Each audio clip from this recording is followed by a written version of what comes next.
కొందరికి జాబ్ వచ్చి 5 to 10 years అవుతుంది. అలాంటి వాళ్ళ వద్దకు వెళ్ళి, సార్ మీకు జాబ్ వచ్చి చాలా ఇయర్స్ అయింది కదా, ఇప్పటి వరకు ఎంత డబ్బుని సేవ్ చేశారు లేదా ఎంత డబ్బుని మీరైతే పెట్టుబడి పెట్టారు అని అడిగితే వాళ్ళు చెప్పేది, సార్ ఖర్చులు ఎలా ఉన్నాయి, మాకొచ్చే జీతం మా ఖర్చులకే సరిపోవట్లా, ఇంకేంటి సేవింగ్స్, ఇంకేంటి ఇన్వెస్ట్మెంట్స్, సో మా సేవింగ్స్ జీరో అని చెప్తుంటారు. వాళ్ళకి ఈ వీడియోలో 7 easy ways to save money, డబ్బుని ఆదా చేసుకోవడానికి 7 సులువైన మార్గాలు నేనైతే పిన్ టు పిన్ మీకు చెప్తా. ఫస్ట్ పాయింట్ చాలా అంటే చాలా ఇంపార్టెంట్. ఈ ఫస్ట్ పాయింట్ని మీరు పాటించాలంటే second point, third, fourth, fifth, sixth, seventh ఇవన్నీ చాలా అంటే చాలా ఇంపార్టెంట్. సో ఈ వీడియోని లాస్ట్ వరకు చూడండి. అంతేకాకుండా ఇంతవరకు ఈ ఛానల్ని సబ్స్క్రైబ్ చేసుకోకపోతే ఇప్పుడే సబ్స్క్రైబ్ చేసుకోండి. నేను మీ Kaushik Maridi. So first one, 50-30-20 rule. అవును, చాలాసార్లు నేనైతే చెప్పా, కానీ చాలామంది దాన్ని ఇంప్లిమెంట్ చేయడంలో ఫెయిల్ అవుతున్నారు. ఇదే హార్ట్. దీన్ని కనుక మీరు ప్రాపర్గా పాటిస్తే డన్, మంచిగా మనకైతే డబ్బు ఆదా అవుతుంది. సో దీన్ని పాటించాలంటే మిగతా పాయింట్స్ చాలా అంటే చాలా ఇంపార్టెంట్. సో ఈ వీడియోని లాస్ట్ వరకు చూడండి. సో ఏం చెప్పా, మీకు ఎంతైతే జీతం లేకపోతే ఎంతైతే ఆదాయం వస్తుందో దాన్ని 3 విధాలుగా డివైడ్ చేయాలి. సో మీకు వచ్చే జీతంలో 50% నీడ్స్ అంటే అవసరాలు. For example groceries, current bill, rent, petrol, etcetera అవన్నీ నీడ్స్. ఖచ్చితంగా వాటి మీద మనమైతే డబ్బు ఖర్చు పెట్టాల్సిందే. ఖర్చు పెడితేనే మన రోజు గడుస్తుంది. సో వాటిని నీడ్స్ అంటాం. సో మీకు వచ్చే జీతంలో 50%. For example me take home జీతం 30,000లో 50% అంటే 15,000. ఈ 15,000తో అంతా మీరైతే చూసుకోవాలి. ప్రతిదీ దీంట్లోనే అయిపోవాలి. రిమైనింగ్ సెకండ్ పార్ట్ వచ్చేసి వాంట్స్, అది కూడా 30%. మీకు వచ్చే జీతంలో 30% అంటే 9,000. వాంట్స్ అంటే ఏంటి? ఓన్లీ గ్రాసరీస్, సేవింగ్సేనా? లైఫ్ని మనమైతే ఎంజాయ్ చేయాలంటే డబ్బు కావాలి. కొందరు ఏం చేస్తారంటే వాళ్ళకు వచ్చే జీతంలో ఏకంగా 70% ఎంజాయ్, పబ్బులు, పార్టీలు, ఇంతే, ట్రిప్పులు. కానీ దానికంటూ లిమిట్ అయితే ఉండాలి. ఆ లిమిట్ మీకు వచ్చే జీతంలో 30%. అర్థమైందండి? సో మీకు వచ్చే జీతంలో 9,000 మీరైతే పబ్బులు, పార్టీలు, ట్రిప్పులు, సినిమాలు, అది ఇది అంతా చూసుకోవాలి. ఫర్ ఎగ్జాంపుల్ ఐఫోన్ కావాలి, ఇన్ కేస్ మీకు రిక్వైర్మెంట్ ఉంటే కొనుక్కోండి. దీనికి ఈఎంఐ పెట్టుకుంటారు. మన దేశంలో చాలామంది ఈఎంఐనే. సో ఈ ఈఎంఐ ఎంతైతే మీరు ఈఎంఐ కడుతున్నారో అది దీంట్లో కవర్ అవ్వాలి. అర్థమైందండి? ఎందుకంటే ఆ ఐఫోను వాంట్. అదేవిధంగా రిమైనింగ్ 20% సేవింగ్స్. ఖచ్చితంగా ఎలాగైనా మీకు ఎంతైతే ఆదాయం వస్తుందో దానిలో మినిమం 20% మీరైతే సేవ్ చేయాలి. ఎప్పుడు అంత ఖర్చు పెట్టేసిన తర్వాత మంత్ ఎండ్లో ఏదైనా మిగిలితే దాన్ని సేవ్ చేస్తారా? తప్పు. జీతం పడగానే లేకపోతే ప్రాఫిట్ అన్నది రాగానే 20%ని వేరే బ్యాంక్ అకౌంట్కి ట్రాన్స్ఫర్ చేయండి. రిమైనింగ్ 80%తో ఇలా డివైడ్ చేసుకొని మీరైతే బ్రతకాలి. మీరు కనుక మంత్ ఎండ్లో మిగిలితే సేవ్ చేద్దాం అనుకున్నట్లయితే ఎప్పటికీ మీరైతే సేవింగ్స్ చేయలేరు. క్లియర్? సో జీతం పడగానే 20% ఆఫ్ అమౌంట్ని, అనగా 6,000, మీ జీతం కనుక 30,000 అయితే 6,000ని వేరే బ్యాంక్ అకౌంట్కి ట్రాన్స్ఫర్ చేసి దాని నుండి మీరైతే పెట్టుబడి పెట్టాలి. For example mutual funds, SIP అంటే ఏంటి? ఆటోమేటిక్గా మన బ్యాంక్ అకౌంట్ నుంచి డబ్బు కట్ అవుతూ ఉంటుంది. అలా PPF SIP, mutual funds SIP, NPS SIP, RD, ఈ విధంగా ప్లాన్ చేసుకోండి.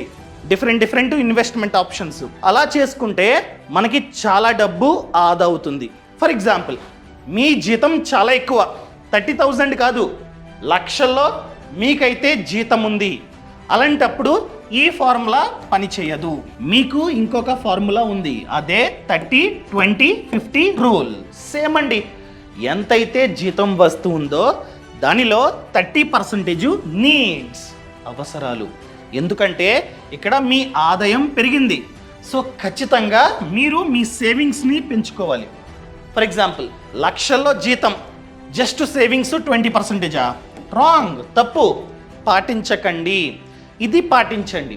So 30% needs, groceries, rent, current bill etcetera etcetera 30%లో అయిపోవాలి. 20% వాంట్స్, పబ్లు, పార్టీలు, అది ఇది 20. రిమైనింగ్ 50 వచ్చేసి సేవింగ్స్. చెప్పాను కదా, ఇన్కమ్ రాగానే, ప్రాఫిట్ లేకపోతే జీతం రాగానే వేరే బ్యాంక్ అకౌంట్కి 50% ట్రాన్స్ఫర్ చేసి ఆ బ్యాంక్ అకౌంట్ నుంచి మీరైతే ఇన్వెస్ట్మెంట్స్ చేయాలి. అది కూడా ఆటోమేటిక్గా చేయాలి. Pocket UPI. ఈ మధ్య మనం అన్ని చోట్ల క్యాష్తో కాకుండా యూపీఐ పేమెంట్స్ చేస్తున్నాం, విచ్ ఇస్ గుడ్. కానీ ఇక్కడ మైనస్ ఏంటంటే ట్రాకింగ్ అన్నది ఉండదు. ఎందుకంటే డబ్బు డైరెక్ట్ గా మన బ్యాంక్ అకౌంట్ నుంచి కట్ అవుతూ ఉంటుంది. ఒకవేళ మన బ్యాంకు ఖాతాలో ఎక్కువ డబ్బు ఉన్నట్లయితే అదంతా ఖర్చు అవుతూనే ఉంటుందన్నమాట. సో ఈ విధంగా మనం అనుకోకుండానే ఎక్కువ డబ్బుని ఖర్చు పెడుతూ ఉంటాం. దీన్ని తగ్గించాలంటే ఎలా?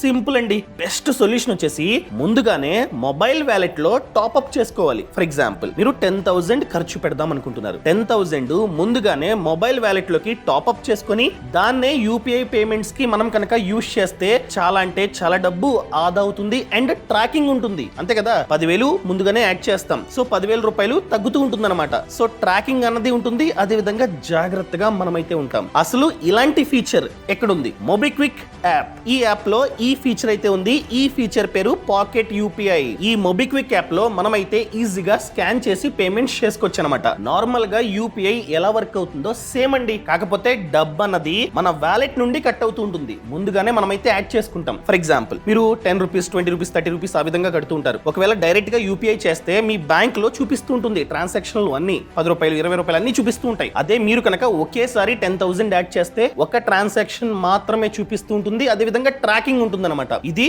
ఒక అడ్వాంటేజ్. అదే విధంగా నార్మల్ యూపీఐ తో కంపేర్ చేస్తే మీరు కనుక ఈ యాప్ ద్వారా పేమెంట్ చేస్తే ఈజీగా అయిపోతుంది. ఎందుకంటే చాలా సార్లు బ్యాంక్ సర్వర్ డౌన్ అవుతూ ఉంటుంది అండ్ కొన్నిసార్లు పని చేయదు. కానీ ఇక్కడ మాత్రం అటువంటి ప్రాబ్లం ఏమీ లేదు. అండ్ నేను చెప్పిన విధంగా ట్రాకింగ్ చేసుకోవచ్చు. ఎంతైతే డబ్బుని ఖర్చు పెడదాం అనుకుంటున్నారో అంత డబ్బునే మీరైతే ఖర్చు పెట్టొచ్చు అనమాట. సో ఈ మొబిక్విక్ యాప్ లో ఉన్నటువంటి పాకెట్ యూపీఐ ఫీచర్ అన్నది మనకి చాలా డబ్బుని ఆదా చేస్తూ ఉంటుంది. సో ఈ మొబిక్విక్ యాప్ లింక్ అన్నది కింద డిస్క్రిప్షన్ లో ఉంది. ఇప్పుడే డౌన్లోడ్ చేసుకోండి. So second one, 24-hour rule. For example, మీకు జీతం మీ బ్యాంక్ అకౌంట్ లో పడింది. చాలా మంది చేసే తప్పు ఏంటంటే జీతం పడగానే ఏం కొందాం?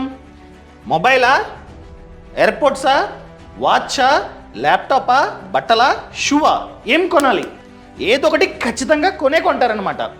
అలా చేయకండి. ఇలా ప్రతి మంత్ ఏదో ఒకటి కొంటున్నట్లయితే ఇంకెక్కడండి సేవింగ్స్? సర్లే ఈ మంత్ కొన్నాం, నెక్స్ట్ మంత్ సేవింగ్స్ చేద్దాం అనుకుంటాం, నెక్స్ట్ మంత్ ఇంకొకటి కొంటాం, అయిపోయింది, డన్. సో అందుకనే ఈ 24-hour రూల్ని పాటించండి. అంటే ఏంటి? ఫర్ ఎగ్జాంపుల్, మీకు జీతం పడింది, వాచ్ కావాలి, మంచి వాచ్ కావాలి అని చెప్పి మీరు ఫిక్స్ అయ్యారు. షాప్కి వెళ్ళి వెంటనే కొనకండి. ఆ వాచ్ని చూసి ఎంత ప్రైజు అంతా కనుక్కొని ఇంటికి వచ్చేసేయండి, కొనకండి. 24 hours మీరైతే గ్యాప్ ఇవ్వండి. ఇలా గ్యాప్ ఇస్తే మీ మైండే చెప్తుంది, అరే సర్లే జీతం పడింది, జీతం పడగానే వెంటనే షాప్కి వెళ్ళి కొందాం అనుకున్నారు. కానీ 24 hours మీరైతే గ్యాప్ ఇచ్చారు. ఇలా గ్యాప్ అన్నది ఇవ్వడం వలన మీ మైండ్ పదే పదే ఆలోచిస్తుంది. ఈ 24 hoursలో ఆలోచించి మీకు చెప్తుంది, అరే నిజంగానే కావాలా, వాచ్ రిక్వైర్మెంట్ ఉందా అని చెప్పి మీ మైండే చెప్తుంది. ఒకవేళ మీ మైండ్ కనుక అవసరం లేదు అని చెప్తే కొనకండి, డన్, కొనకండి. ఒకవేళ మీ మైండ్ 24 hours తర్వాత కూడా అవును ఇది కావాలి, నిజంగానే రిక్వైర్మెంట్ ఉంది అని చెప్పి మీ మైండ్ కనుక మీకు చెప్తే అప్పుడు కొనుక్కోండి. చాలాసార్లు మనమైతే అతితో కొనేస్తూ ఉంటాం. ఫర్ ఎగ్జాంపుల్, డీమార్ట్కి వెళ్తాం, కనిపిస్తుంది ఆఫర్, వెంటనే వేసేస్తాం. సో అలా మీరైతే చెయ్యకండి. క్లియర్? ఇంకా third one, 72 rule for expenditure. ఏంటిది? ఫర్ ఎగ్జాంపుల్, మీకు షూ కావాలి, పార్టీ షూ, ఎంత? 15,000 కావాలి. సో మీరు 24 hours వెయిట్ చేశారు. వెయిట్ చేసిన తర్వాత కూడా మీ మైండ్ షూ కావాలి అని చెప్పి మీకు చెప్పింది. కానీ ప్రాబ్లం ఏంటంటే కాస్ట్లీ షూ 15,000. అలాంటప్పుడు ఈ రూల్ని మీరైతే ఖచ్చితంగా పాటించండి. ఎలా పాటించాలి? సింపుల్. షూ ప్రైస్ 15,000 కదా, మహా అయితే ఆ పార్టీ షూని ఎన్నిసార్లు వేసుకుంటారు? 50యా? 50 టైమ్స్ అన్నా చాలా ఎక్కువ. ఎగ్జాంపుల్గా ఇంకా వాడరు, 72 టైమ్స్ అనుకుందాం. అదే ఫార్ములా. సో ఎంతైతే ప్రైజ్ ఉంటుందో ప్రైజ్ డివైడెడ్ బై 72 కొడితే రోజుకి 208. ఇది రోజుకి. దీన్ని కొంటే, ఈ షూని కొంటే మనం రోజుకి ఏకంగా 208 రూపీస్ని ఖర్చు పెట్టాలి అని ఆలోచించండి. ఏంటి, ఒక్కసారి ఈ షూ వేసుకుంటే పార్టీకి వెళ్తే దాని విలువ 208 అవసరమా అని చెప్పి మీ మైండే ఆలోచిస్తుంది. దీన్ని కనుక స్కిప్ చేయలేకపోతే ఇక్కడ దీన్ని ఖచ్చితంగా స్కిప్ చేయండి.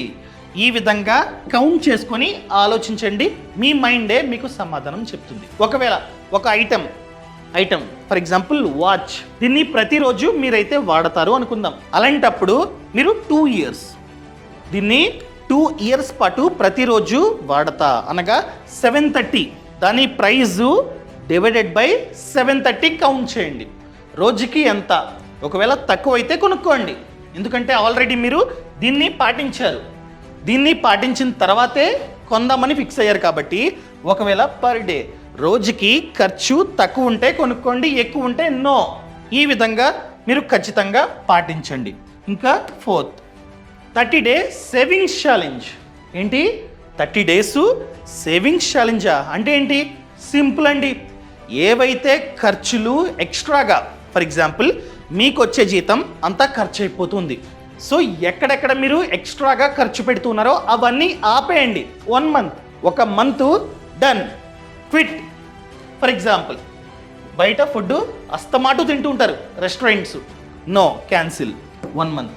అదేవిధంగా అస్తమాటు ఆర్డర్ చేసుకుంటూ ఉంటారు, డెలివరీ ఛార్జు, ఆ charge, GST and restaurant charges చాలా ఉంటాయి. 1 మంత్ ఆపేయండి. దాని బదులు ఇంట్లో చేసుకుని తినండి. అండ్ పార్టీస్, అస్సలు పార్టీలకి ₹1 కూడా ఖర్చు పెట్టకండి. అదేవిధంగా ట్రిప్పులు పోకండి, 1 మంత్ బంద్. అండ్ సినిమాలు వెళ్ళకండి. అండ్ అదేవిధంగా ఓటీటీ అస్తమాటు సబ్స్క్రిప్షన్లో తీసుకుంటూ ఉంటాం. ఆ సినిమా వచ్చింది, ఈ సినిమా వచ్చింది, సబ్స్క్రిప్షన్ అని చెప్పి ఏదో ఒకటి కొంటూనే ఉంటాం. సో ఆ 1 మంత్ కొనకండి. అదేవిధంగా ఫ్యాన్లు, లైట్లు, టీవీలు ఇవన్నీ ఆఫ్ చేయం, ఇంట్లో ఆఫ్ చేయండి ఆ 1 మంత్. ఇలా మీరు కనుక సేవింగ్స్ని స్టార్ట్ చేయండి. Just 1 month. ఎంత ఖర్చు అయ్యేది? ఫర్ ఎగ్జాంపుల్ ఇంతకుముందు 20K ఖర్చు అయ్యేది, కానీ ఇలా చేస్తే 10Kనే ఖర్చు అవుతుంది. సో ఇక్కడ 10,000 ఆదా. నెక్స్ట్ మంత్ సేమ్ ఇలా కాకపోయినా కొంచెం ప్రతిదీ కంట్రోల్లో పెట్టుకోండి. 1 మంత్ ఉంటే మీకే ఐడియా వస్తుంది, ఓకే 1 మంత్ ఇలా కంట్రోల్లో ఉంటే 10,000 ఆదానా, ఇంత డబ్బు మిగిలిందా అని చెప్పి మీకు కనిపిస్తూ ఉంటుంది డబ్బు. సో మీ మైండ్ మారుతుంది. నెక్స్ట్ మంత్ నుండి ఇలా కాకపోయినా కాస్తో కొద్దో మీరైతే ఖచ్చితంగా డబ్బుని ఆదా చేస్తారు. ఇలా ప్రతి మంత్ ఆ సేవింగ్స్ని పెంచుకుంటూ పోండి. అర్థమైందా అండి? సో ఖచ్చితంగా పాటించండి. అండ్ అదేవిధంగా next one, by insurance policies. అదేంటి? ఏం పాలసీలు? హెల్త్, టర్మ్ చాలు. హెల్త్ ఎందుకు? ఫర్ ఎగ్జాంపుల్ మంచిగా డబ్బుని సేవ్ చేశారు, చాలా డబ్బు. మీరు బయట బైక్ మీద వెళ్తుంటే యాక్సిడెంట్ అయింది, ఇన్సూరెన్స్ పాలసీ లేదు. హాస్పిటల్లో అడ్మిట్ అయ్యారు, ఎంతైతే ఖర్చు అయిందో అదంతా మనమే భరించాలి, అంతే కదా? యాక్సిడెంట్ మనకి, సో వేరే వాళ్ళు డబ్బులు అయితే ఇవ్వరు, మనమే భరించాలి. మన డబ్బులన్నీ సేవింగ్స్లో ఉన్నాయి, మంచిగా ఇన్వెస్ట్మెంట్ చేశారు. అదే మీకు పాలసీ లేదనుకోండి, ఆ ఇన్వెస్ట్మెంట్స్ అన్నీ తీసి మీరైతే హాస్పిటల్లో బిల్లు కట్టాలి. కష్టపడి సంపాదించింది హాస్పిటల్లో బిల్లు కట్టడానికా? కాదు. అందుకనే మీరు ఖచ్చితంగా హెల్త్ ఇన్సూరెన్స్ పాలసీ తీసుకోండి. హెల్త్ ఇన్సూరెన్స్ పాలసీ తీసుకుంటే హాస్పిటల్లో ఎంతైతే ఖర్చు అయిందో ఆ ఖర్చు అంతా ఈ బీమా సంస్థ భరిస్తుంది.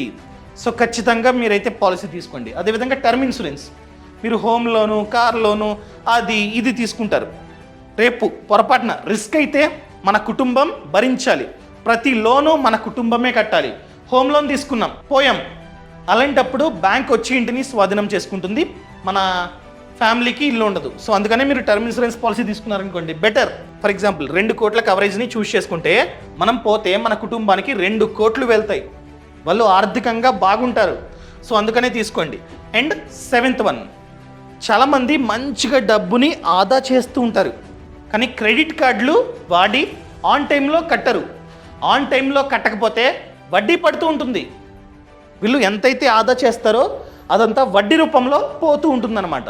సో అందుకనే మీరు లోన్ తీసుకుందాం అనుకున్నట్లయితే ఏ లోన్కి వడ్డీ ఎక్కువ ఉందో చూసుకోండి. ఫర్ ఎగ్జాంపుల్ క్రెడిట్ కార్డ్ మీరు కనుక ఆన్ టైంలో కట్టేస్తే బెటర్. ఆన్ టైంలో కట్టకపోతే వడ్డీ పడుతుంది. వడ్డీ ఎంత? 2 to 4% పర్ మంత్. మంత్కి 2 to 4, ఇయర్ కాదు. బ్యాంకులు ఇయర్లీ వడ్డీ 12%, 13 ఆ విధంగా ఇస్తుంటాయి. కానీ క్రెడిట్ కార్డు మంత్కి, ఫర్ ఎగ్జాంపుల్ మంత్కి యావరేజ్గా 3% తీసుకున్నా కూడా 3 into 12 36 అంటే చాలా ఎక్కువ పర్ యానం. సో వద్దు, అవసరం ఉంటే మాత్రమే వాడండి, కట్టే కెపాసిటీ ఉంటే మాత్రమే వాడండి, అది కూడా ఆన్ టైంలో కట్టే కెపాసిటీ ఉంటే మాత్రమే వాడండి. అండ్ అదేవిధంగా లోన్ యాప్స్, చాలామంది లోన్ యాప్స్ నుంచి లోన్ తీసుకుంటుంటారు. వడ్డీ ఎక్కువ, యావరేజ్గా 8 into 42% పర్ యానం, చాలా ఎక్కువ. సో ఇలాంటి సందర్భాల్లో బ్యాంక్ వెళ్ళి లోన్ తీసుకోండి. బ్యాంక్ వెళ్ళి పర్సనల్ లోన్ ఆ విధంగా తీసుకున్నట్లయితే వడ్డీ తగ్గుతుంది. సో అలా కూడా వడ్డీ ఆదా అవుతుంది, డబ్బు కూడా ఆదా అవుతుంది. క్లియర్? సో ఈ సమాచారం నచ్చితే దయచేసి కింద కామెంట్లో చెప్పండి. నచ్చితే నచ్చింది, నచ్చలేదా నచ్చలేదు. అదేవిధంగా ఫ్రీడమ్ యాప్ అండి. ఫ్రీడమ్ యాప్లో చూసుకున్నట్లయితే 1000 కన్నా ఎక్కువే కోర్సెస్ ఉన్నాయి. దేని గురించి? Finance, business, farming. ఫినాన్స్లో చూసుకున్నట్లయితే డబ్బుని ఏ విధంగా ఆదా చేయాలో పిన్ టు పిన్ కోర్స్ అయితే ఉంది. అలా ఆదా చేసిన డబ్బుని ఎక్కడ పెట్టుబడి పెట్టాలో, ఇన్వెస్ట్మెంట్ ఆప్షన్స్ గురించి చాలా కోర్సులు ఉన్నాయి. Stock market, mutual funds, PPF, RD, Sukanya Samriddhi Yojana, insurance, etcetera, loans, ప్రతి లోన్ గురించి కోర్సు ఉంది. సో ఇప్పుడే ఫ్రీడమ్ యాప్ని డౌన్లోడ్ చేసుకోండి. యాప్ లింక్ అన్నది కింద డిస్క్రిప్షన్లో ఉంది. సో యాప్లో 1000 కంటే ఎక్కువే కోర్సెస్ ఉన్నాయి. అదేవిధంగా బిజినెస్, ఫార్మింగ్. ఎవరైతే ఒక బిజినెస్ మ్యాన్ ఆ బిజినెస్లో సక్సెస్ అయ్యారో అతను మనకి ఆ వ్యాపారాన్ని ఎలా స్టార్ట్ చేయాలో చెప్తాడు. ఫర్ ఎగ్జాంపుల్ మీరు ఒక చిన్న వ్యాపారాన్ని స్టార్ట్ చేద్దాం అనుకుంటున్నారు, ఫుడ్ ట్రక్. ఎవరైతే ఫుడ్ ట్రక్లో సక్సెస్ అయ్యారో ఆయన కోర్సు ఆల్రెడీ ఫ్రీడమ్ యాప్లో ఉంది. కోర్స్ చూస్తే చాలు ఏ విధంగా స్టార్ట్ చేయాలి అంతా మీకైతే ఐడియా ఉంటుందన్నమాట. అదేవిధంగా ఫార్మింగ్. ఎవరైతే రైతన్న తక్కువ స్థలంలో ఎక్కువ డబ్బుని సంపాదిస్తున్నారో ఆ రైతన్న మనకి చెప్తారు. సో అది కూడా వాళ్ళ పొలంలో. సో ఇప్పుడే ఫ్రీడమ్ యాప్ని డౌన్లోడ్ చేసుకోండి. అదేవిధంగా మీరు ఈ యూపీఐ, పాకెట్ యూపీఐని యూజ్ చేద్దాం అనుకున్నట్లయితే మోబిక్విక్ లింక్ కూడా కింద డిస్క్రిప్షన్లో ఉంది, చూడండి. Thank you so much. Thanks for watching. జై హింద్.